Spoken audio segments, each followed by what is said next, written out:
La fondazione delle città, nella storia e nel mito, segue una regia precostituita. Di solito si traccia con l'aratro un solco che segnerà il limite, la demarcazione fra il suolo urbano e la natura esterna. A Venezia non accade così. Nessuna popolazione dotata di buon senso avrebbe potuto scegliere un habitat inaffidabile delle terre incerte come quelle della laguna. Sono caratterizzate queste terre da una difformità di consistenza dei suoli. Ci sono le velme che a ogni 6 ore vanno sotto l'acqua, ci sono le barene che restano a livello d'acqua per tutto il tempo, tutta la durata delle maree, e infine ci sono delle isole, molte piccole isole. Questo habitat lagunare non era certo adatto ad un insediamento umano, eppure qualcosa avvenne che contribuì a fare in modo che questi abitanti inizialmente sporadici divenissero poi molto popolosi. Prima di Venezia c'era probabilmente l'agro romano. Molti studi di Vladimiro Dorigo e anche dei sondaggi archeologici nel suolo di Venezia hanno dimostrato che prima vi era una popolazione di agricoltori, vi era l'agro romano, vi era la centuriazione. Anzi, addirittura Dorigo sostiene che molti piccoli rii perpendicolari praticamente conservano la memoria di questa centuriazione. Eppure, nel IV e V secolo, ecco che le ingressioni marine confusero tutto, rimescolarono terra e acqua e allontanarono quella civiltà agraria che probabilmente per secoli lì aveva vissuto. Chi sopravvisse in queste terre o chi forse vi si trasferì? Un documento del 537 d.C., scritto da Cassiodoro, prefetto di Teodorico e poi di Vitige, re degli Ostrogoti, ci illustra com'era la configurazione lagunare. Il prefetto scrive ai tribuni marittimi che erano appunto insediati in quelle lagune: le vostre case, simili ai nidi degli uccelli acquatici, ora appaiono terrestri, ora insulari, sparse su distese di acqua molto ampie, ed esse non sono opera della natura, ma della cura degli uomini. Qui vi propongo un'immagine di una peocera, perché mi rievocava questo tipo di costruzione, precaria ma al tempo stesso stabile in un ambiente che continuava a cambiare. Una costruzione su palafitte, infatti Cassiodoro rimarca il fatto che queste popolazioni sembravano vivere come gli uccelli palustri, arroccati su nidi e su poca vegetazione che spuntava dall'acqua. E Cassiodoro racconta anche che la consistenza del suolo è resa più solida da vimini intrecciati. Quindi questi isolotti, gli argini di questi isolotti erano difesi da vimini intrecciati proprio perché l'acqua non li rendesse più piccoli e inabitabili. Ma ancora continua il ministro: vi è una sola cosa in abbondanza per gli abitanti, che si saziano solo di pesci. La povertà convive con la ricchezza allo stesso modo. Un unico cibo sfama tutti. Quindi una società ideale che nella sua povertà, ma nella ricchezza della laguna che offre molto cibo, molto pesce, ecco che ha trovato il suo equilibrio, ha trovato la sua pace. Ma questa società ha anche una risorsa, che è il sale. Vi è molta acqua salsa e quindi ecco che queste popolazioni si industriano per trarre il sale, che diventa moneta di scambio con i popoli dell'entroterra. Per produrre il sale, continua Cassiodoro, fate girare i rulli al posto dell'aratro e delle falci. Ecco, questa è la testimonianza che ormai questa popolazione si era lasciata alle spalle la storia degli agricoltori, la storia della terraferma. Da qui nasce ogni vostro guadagno, dal momento che in ciò possedete anche le cose che non avete, perché il sale lo scambiate con qualsiasi genere di prima necessità che vi serve. Questa moneta, dice, la coniate e vi permette di vivere. Ogni flutto è al servizio della vostra arte. Non c'è nessuno che non desideri avere il sale, e giustamente, dal momento che ogni cibo ha buon sapore e lo deve solo a questo. Ma l'arrivo delle varie ondate di barbari, ecco che sospinge molti popoli di terraferma e li sospinge a cercare sicurezza in un ambiente assolutamente incerto, in questo ambiente di pescatori. Questi popoli di terraferma fuggono e sono pronti però a rientrare ogni volta che le fiumane dei barbari passano via, come l'acqua, no? Come le maree. Ma a un certo punto arrivano i Longobardi e i Longobardi si trovano bene nella pianura padana. La loro penetrazione è resa più facile dalla peste che ha spopolato i villaggi e quindi non trovano nessun tipo di resistenza e si insediano nella fertile pianura padana. E allora i fuggitivi non possono più tornare e quindi i fuggitivi scelgono di restare in questa città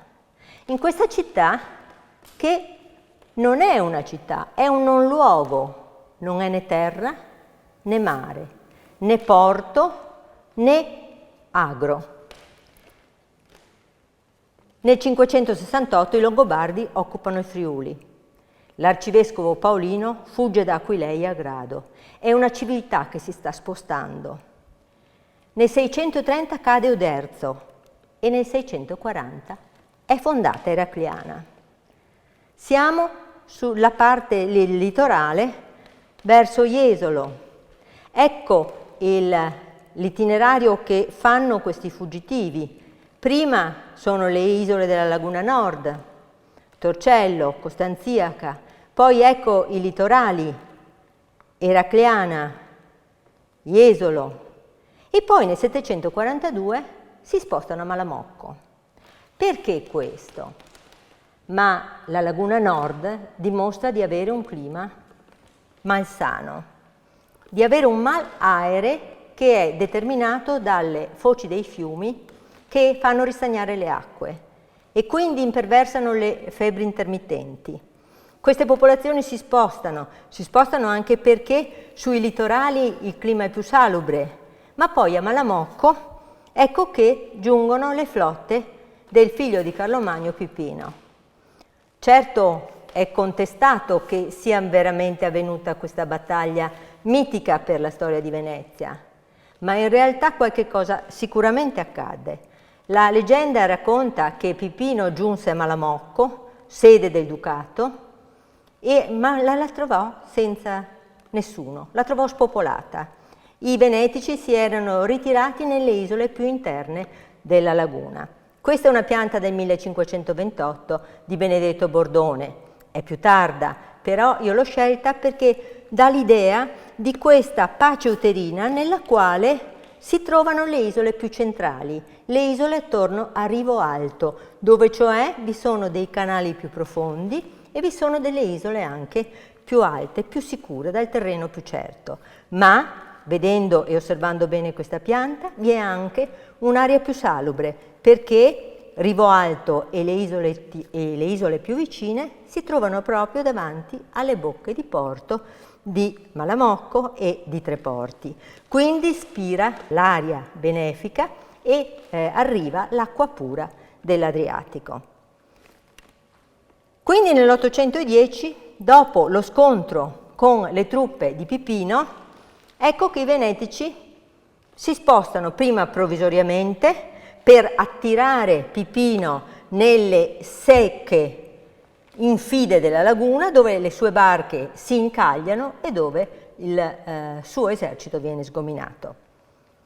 Questa è una delle immagini appunto del mito di Venezia, che poi diventerà il mito della pace repubblicana e della intangibilità della città. Ma come si organizzarono i primi fuggitivi? Si organizzarono con quello che offriva l'ambiente. Quindi costruirono case con legno, tetti di frasche. Ecco, questo è un bel codice che troviamo alla Marciana, che ricostruisce a posteriori quello che doveva essere la situazione urbana degli inizi della Venezia. Vediamo queste immagini, sono simili a quelle che troviamo ancora in laguna, le immagini dei casoni. Perfino la chiesa che si trova al centro ha un tetto di paglia. Questa zona dovrebbe essere la zona di San Lio, quindi proprio vicino a Rialto. Vi dicevo, l'immagine è stata ricostruita nel XVI secolo, però si rifà alla Venezia delle origini, perché nel XVI secolo si cominciò a cercare di ricostruire la storia di questa città. Una storia che in realtà è una storia mirabile, è un'epopea che passa da una civiltà di pescatori che dispongono di poche risorse per il loro centro abitato, ad una civiltà invece in cui la bellezza, in cui gli edifici di pietra, in cui la meraviglia delle costruzioni, ecco che trionfa e comincia a far diventare la laguna al centro del riferimento urbano europeo e internazionale. Questa seconda pianta ci dimostra, e è praticamente quasi coeva alla prima, che però è di una ricostruzione posteriore, ci dimostra invece la città ormai già in pietra. E vediamo anche due enormi moli delle due cattedrali dei Frari a sinistra, per chi vede, e del San Giovanni e Paolo a destra. Cosa è successo? Come hanno fatto i veneziani? Hanno preso a modello i primi insediamenti, che si sono cimentati con la difficoltà del luogo e furono insediamenti benedettini, monastici, i quali si organizzarono, per esempio, per riuscire ad avere l'acqua dolce in una situazione in cui di acqua non ce n'era. Se pensiamo ancora alle altre città del mondo, sorsero sempre vicino a dei fiumi, Parigi, alla Senna, Roma, Tevere, Firenze, Arno, oppure in zone strategiche. A Venezia non c'era acqua dolce e quindi i primi che si insediarono, per esempio i monasteri benedettini, ecco che dovettero organizzarsi per creare al centro dei loro conventi delle cisterne che raccogliessero l'acqua piovana. E così fece anche, applicando questo modello su larga scala, fece anche la Venezia nascente. E quindi al centro di ogni isola, di queste 118 isolette, troviamo dei campi con dei puteali che segnano la cisterna sottostante, che veniva alimentata con l'acqua piovana. Vi era tutta una tecnica per creare queste cisterne, isolarle dall'acqua salmastra esterna e dalla terra per fare in modo che non vi fossero infiltrazioni. Sul suolo vi erano delle forine che convogliavano l'acqua che cadeva sul campo. Al di sotto c'erano i cassoni dove quest'acqua si raccoglieva per poi filtrarsi attraverso uno strato di sabbia che la purificava. E quindi l'acqua che filtrava attraverso la sabbia poi era convogliata nella canna, pronta per essere attinta, pura, pulita, potabile. Una tecnica questa per rendere quindi abitabile un suolo difficile, ma anche si dovette adottare la soluzione di alzare tutta l'area delle cisterne perché le acque alte ci sono sempre state a Venezia. Quindi le ingressioni marine avevano insegnato che erano in grado di disegnare l'ambiente, ma erano in grado anche di inquinare i pozzi. Ecco perché molti campi veneziani presentano questo rialzo proprio per isolare la cisterna e fare in modo che l'acqua salsa non entrasse. Nel 1727 vi erano 124 pozzi pubblici che venivano aperti alle ore della campana dei pozzi, erano aperti ai poveri della città, che dovevano usare l'acqua solo però per il cibo, perché era acqua potabile e non potevano usarla per le arti. C'erano dei costi notevoli, perché già nel 300 l'acqua piovana non bastava più, la città era popolosa e quindi si dovette portarla dal Brenta.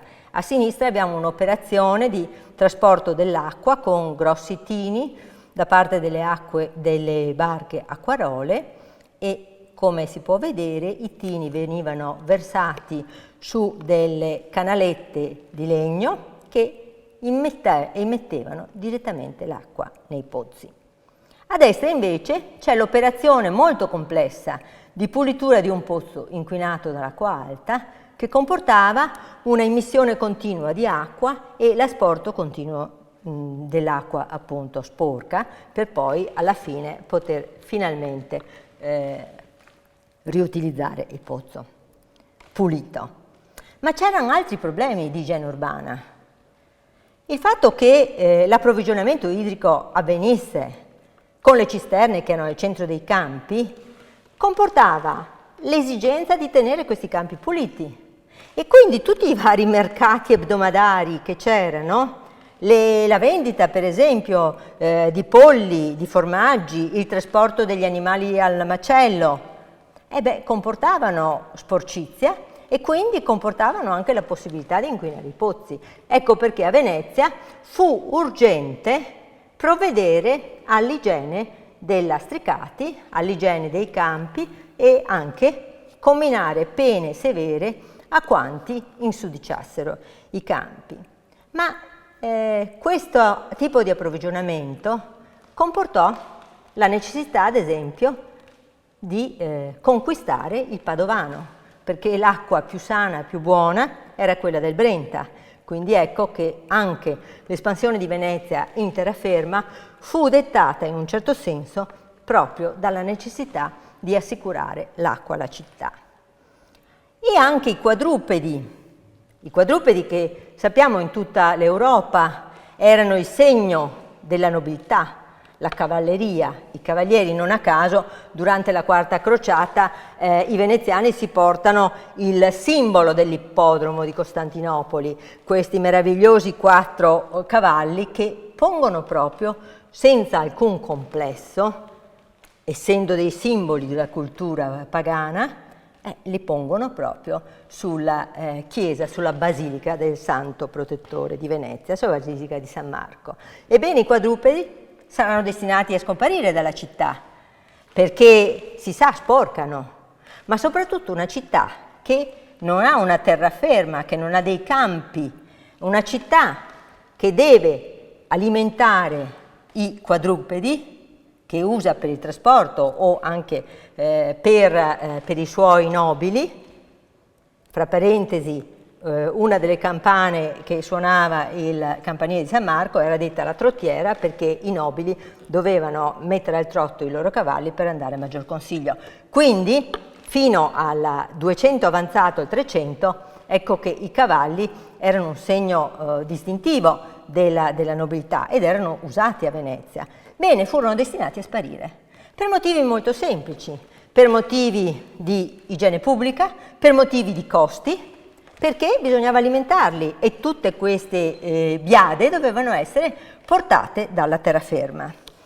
Il quadrupede fu destinato quindi a essere soppiantato dalla barca, assai meno dispendiosa e assai più funzionale, perché la barca raggiungeva qualsiasi posto della città attraverso quel reticolo capillare di piccoli e grandi rii che caratterizzano l'arcipelago Venezia.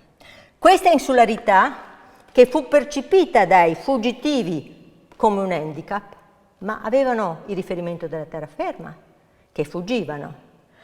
Era percepita invece dai pescatori, sopravvissuti alle ingressioni marine, come una fonte di ricchezza. Bene, questo habitat, questa insularità, comincia invece a rivelare le sue valenze positive, la sua unicità.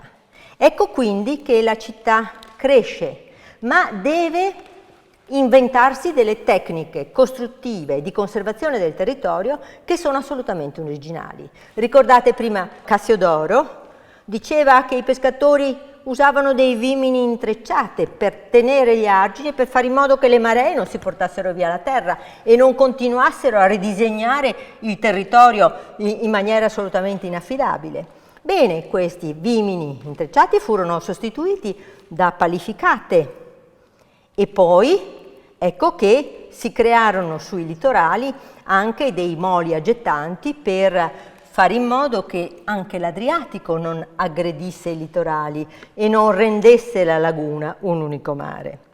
Quindi ci furono delle abilità particolari per cercare di urbanizzare questa laguna, anche in considerazione del fatto, appunto, che bisognava definire i limiti fra l'acqua e la terra e fare in modo che la terra non interrasse i canali impedendo la navigazione, quella navigazione di cui si erano scoperti i risvolti estremamente positivi. E quindi la prima soluzione che si adottò fu quella di costruire i casoni, poi le case, poi i palazzi. Gli argini naturali dei canali diventarono appunto le abitazioni, tant'è che i palazzi più antichi, più maestosi, hanno l'accesso principale proprio dall'acqua. Queste sono delle immagini moderne che ci fanno riflettere però su come questa tecnica costruttiva crebbe e sedimentò nei secoli e si specializzò. Questo ad esempio è un palazzo che divide addirittura due rii. Si cercò di alleggerire evidentemente le strutture perché il terreno era assai poco affidabile e quindi si utilizzò il legno all'interno della pietra. Il tetto a carena di nave per molte basiliche è una ricorrente qui a Venezia, proprio perché alleggerivano le strutture. Ma soprattutto quello che fu il primo principio delle arti edificative veneziane fu la tecnica di fondazione. Una cosa era certa, bisognava inventare un suolo affidabile in un terreno alluvionale in cui l'acqua si infiltrava, in cui non vi era uno strato solido se non a livello molto profondo in una melma che venne chiamata caranto. Ecco quindi che un'arte si affidò che fu quella dei fondadori, cioè di quegli uomini che con la forza delle braccia e con un grande peso dotato di maniglie battevano questi pali appuntiti come delle matite e li facevano penetrare a forza nel fango fino a raggiungere lo strato più profondo di caranto. Questa era un'operazione faticosa che si svolgeva ovviamente su canali prosciugati. Quei palazzi che vi ho fatto vedere sorgono al limitare fra l'acqua e la terra. Bene, quelle zone dovevano essere prosciugate e si doveva poi operare con questa tecnica di fondazione. Le teste dei pali, di solito erano dei pali che variavano per quanto riguarda la lunghezza, erano conficcati e dovevano rimanere sotto il livello minimo di marea. Giovanni Grevenbroich ci racconta come ora le fondamenta di tali edifici si fanno con fortissimi pali di quercia che durano eternamente sotto acqua, per rispetto del fondo lubrico e non punto saldo della palude. Ecco, il Grevenbroich appunto sottolinea il fatto che questi pali venivano conficcati e entrando a fondo nella palude diventavano solidi, cementificavano. Infatti continua, questi fitti per forza nel terreno, indi fermati con grossi travi e ripieni fra l'uno e l'altro di rottami di sasso, riescono, per la coagulazione e presa basi così stabili e ferme, che sostengono ogni grossa ed alta muraglia. Quindi questo tipo di operazione divenne un'operazione continua e metodica, in modo che le teste dei pali venivano fra loro ingabbiate, costipate con sassi calce e poi venivano buttati degli zatteroni pure di legno, ma sempre che restavano sotto il livello minimo di marea, e da lì si innalzavano le più sontuose architetture. Noi abbiamo l'esempio del successo di questa tecnica quando viaggiando lungo il Canal Grande, vediamo le moli massicce dei palazzi e soprattutto arriviamo alla Basilica della Salute. Il Martinoni, che è un cronista fedele della città di Venezia, ci racconta che la prima pietra fu posata il 25 marzo del 1631 per un voto fatto dal Senato alla Madonna della Salute. Si era in piena pandemia e quindi si fece voto alla Madonna di erigerle una sontuosa chiesa che si potesse vedere da tutte le parti del bacino. Per fare ciò si abbatté tutto quello che c'era di costruito sulla punta della dogana. Il 6 settembre si iniziò a gettare le fondazioni, nei quali vi andorno 1.156.657 pali di rovere, onaro, ontano, cioè, e l'arese, lunghi 10, 12, 14 piedi. Si piantarono pali per 2 anni e 2 mesi. Poi vi si costruì sopra un suolo di tavoloni di larice e rovere ben concatenati e poi su con la malta e la pietra. Ecco, il numero sembra esagerato a noi che siamo dei posteri, però in realtà, se si guarda la massiccia mole, si capisce che a consolidare il terreno con tutti questi pali, si fece un'opera di irrobustimento non solo delle fondazioni della Salute, ma di tutta l'insula che andava dal Canale della Giudecca fino al Canal Grande. Un'opera veramente grandiosa, ma un'opera che poi si ripeté nel quotidiano migliaia e migliaia di volte. Questa è la fotografia scattata alla fine dell'Ottocento, quando con questa palificata, vedete molto diffusa, ecco si costituì la base per il cisternone del nuovo acquedotto che si trova a Piazzale Roma. Ecco, questa immagine è posteriore ovviamente alla epoca che noi vogliamo trattare, però ci fa capire come la fondazione di Venezia, queste tecniche di costruzione poi dovettero continuare e furono tramandate fino ai tempi recenti. Ovviamente per gettare le fondazioni bisognava mettere in secco i canali o mettere in secco quelle parti dove si doveva operare. E quindi ecco l'invenzione di macchine e ecco anche il lavoro umano, le palificate per mettere in secco i rii grandi e piccoli e questo atto che continua a ripetersi ancora oggi. Ma soprattutto a Venezia si inventò un elemento costitutivo della città che è particolare. Nelle altre città ci sono i marciapiedi che corrono a lato delle vie.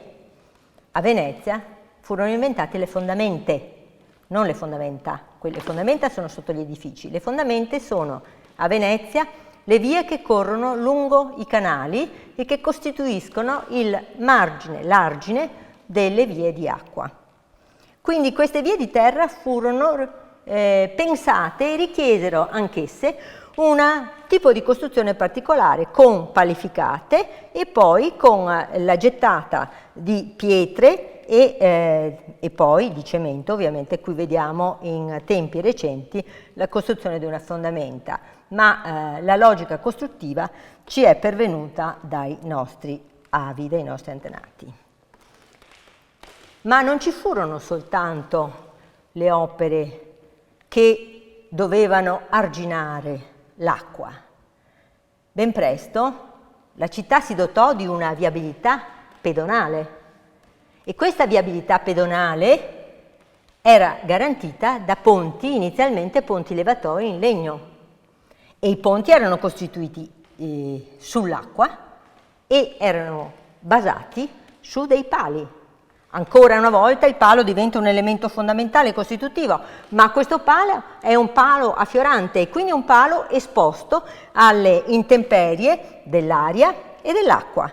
Quindi i ponti erano di difficile manutenzione, questi primi ponti in legno, inizialmente levatoi. Il ponte di Lialto Non dimentichiamolo, era non solo in legno, ma era anche levatoio per consentire alle barche che passassero potessero passare sotto al ponte, perché il ponte, per star su, il ponte in legno, aveva bisogno di molti pali. Ben presto si passò dai ponti in legno ai ponti in muratura. E ecco ancora la fondazione con i pali, la tecnica di fondazione degli edifici che venne trasportata anche ai pilastri, alle teste di ponte che reggevano queste nuove costruzioni in laterizio e poi anche in pietra, come il ponte di Rialto.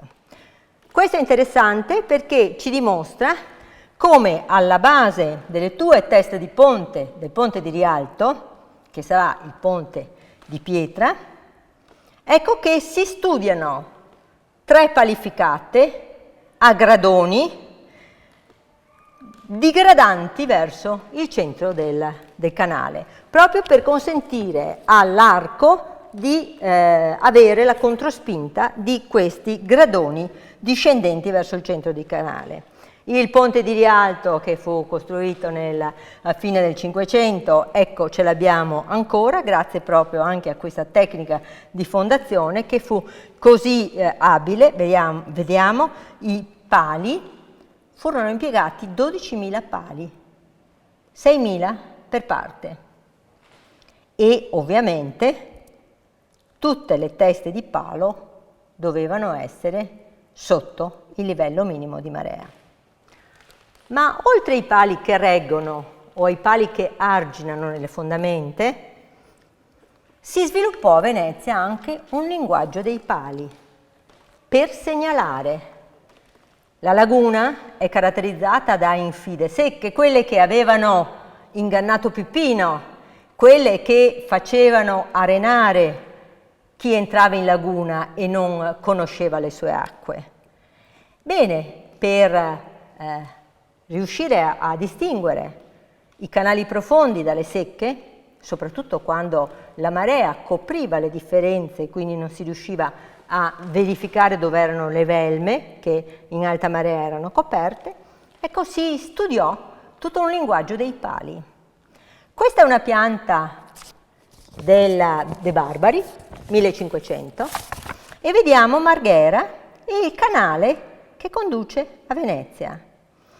E vediamo che, come nelle vie di terra, nei crocevia si appendevano gli impiccati, si lasciavano le forche degli impiccati, così in questa via così importante d'acqua che conduceva a Venezia, ecco, noi vediamo una forca con il suo condannato a morte.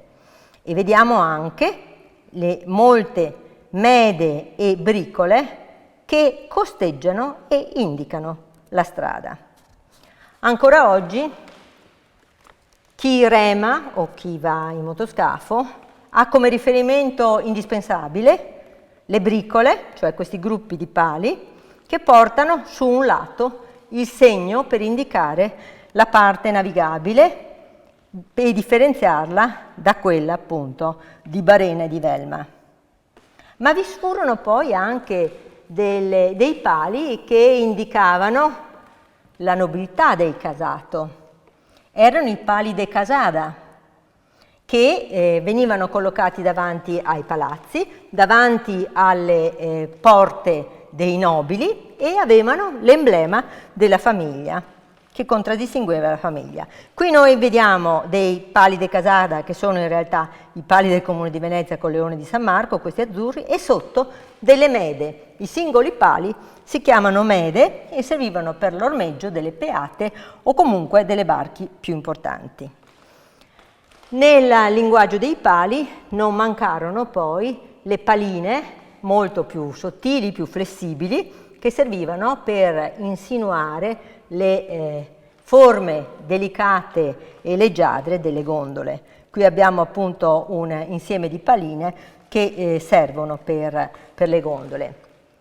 Voglio far presente che a Venezia vi era una magistratura che dirigeva quelli che erano tutti gli spazi d'acque, vi erano dei divieti di sosta, vi erano delle multe, davanti ai mercati che erano di Rialto e di San Marco vi erano anche degli stazionamenti riservati per coloro che venivano a vendere in certi giorni le loro merci. Quindi era un transito e una sosta ben disciplinata. E soprattutto vi erano degli stazi. Gli stazi erano i luoghi che si aggettavano sull'acqua, erano lignei, dove stazionavano appunto i facchini, cioè tutti quei corpi di facchini pubblici che aiutavano a scaricare le merci e fornivano vari servizi.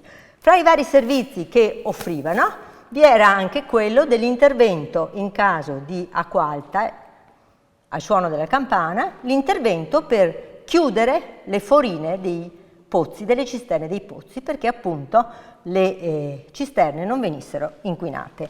Quindi vediamo una società molto ben organizzata, soprattutto una civiltà anfibia che cresce e non prescinde più da quella che è il rapporto sinergico e simbiotico fra acqua e terra, fra circuiti pedonali, con le calli, le fondamenta, i ponti, e circuiti invece acquei attraverso i rii e i canali.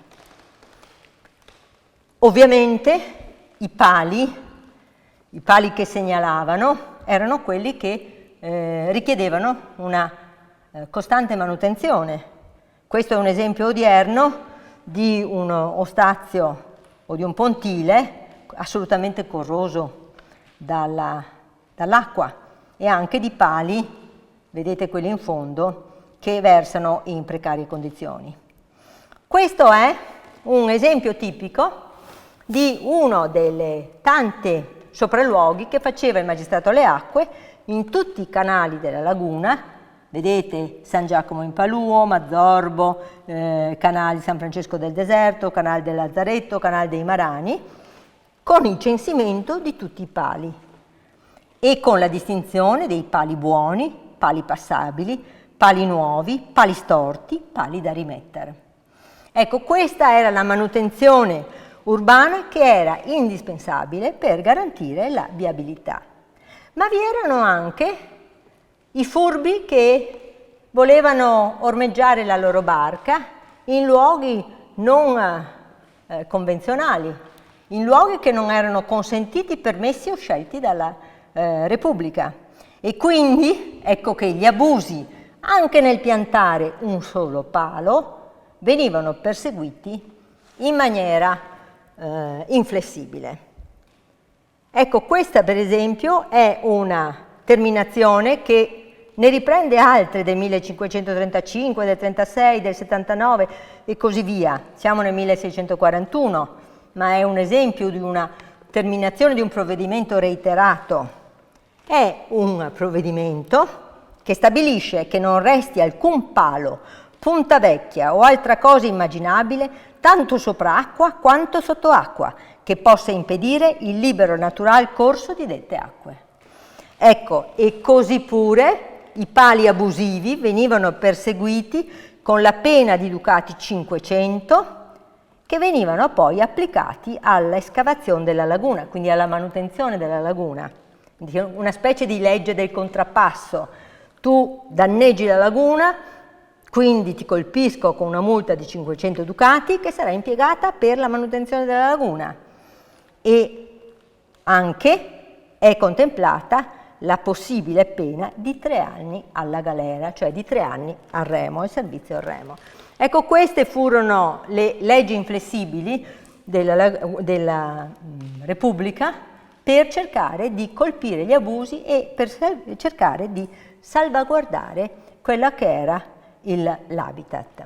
Evidentemente, come Venezia aveva avuto l'urgenza di prendere il Padovano per avere il controllo dell'acqua, così con questo consumo enorme di pali, dovette estendere il suo dominio al Cadore, alle Prealpi, alle Alpi. I pali, il legname, i boschi costituirono la risorsa fondamentale per l'arsenale e per la costruzione delle navi, ovviamente, ma anche perché sotto la città a reggere le costruzioni, a reggere le fondamenta, l'edilizia, le chiese, i palazzi, beh, c'è un bosco di pali, un bosco che è stato ovviamente preso dalle Prealpi e dalle Alpi. Ecco perché i veneziani crearono delle magistrature sopra i beni inculti, ma soprattutto abbiamo questo bellissimo codice che vi propongo perché è indicativo di come si dovessero curare anche i boschi, la loro crescita, la piantumazione degli alberi e soprattutto anche si dovesse coordinare l'arrivo di tutti questi tronchi via fiume a Venezia. E fu fondamentale il cidolo, ovvero una macchina ingegnosa che venne posta a Perarolo, in cui venivano raccolti tutti i tronchi che venivano fatti scendere attraverso i 1000 ruscelli e poi i fiumi fino al Piave, e qui al Museo del Cidolo, che ancora oggi, possiamo vedere come tutti questi tronchi venissero ingabbiati e si formassero delle zattere che poi arrivavano direttamente a Venezia.